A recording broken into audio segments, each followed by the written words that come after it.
സ്വാമിജി അന്ന് പൂജ ചെയ്യുന്ന സമയത്ത് ഒരു പെൺകുട്ടി ഇരുന്ന് പൂജ ചെയ്തിരുന്നത്, അതാരത്?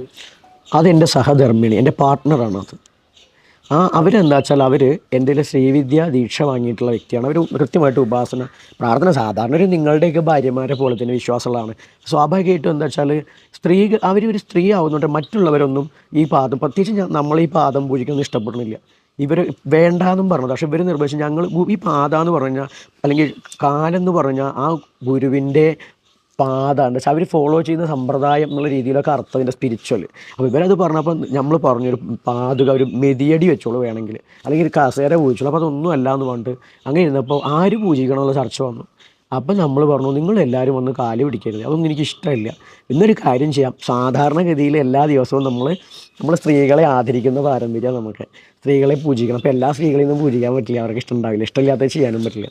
അപ്പോൾ നമ്മളെന്ന് വെച്ചാൽ നമ്മളുടെ ഭാര്യയുടെ കാല് തൊട്ട് വന്ദിക്കും, ആരാധിക്കും. ആ ഭാര്യ എന്നുള്ള പദപ്രയോഗം മനസ്സിലാക്കാനാണ് സഹധർമ്മിണി എന്നാണ് നമ്മൾ പറയുക. ഭാര്യ എന്ന് പറഞ്ഞാൽ നമ്മളുടെ ഒരു കാഴ്ചപ്പാട് ഇപ്പോൾ എങ്ങനെ വെച്ചാൽ നമുക്ക് ഭരിക്കാനുള്ളതാണ്.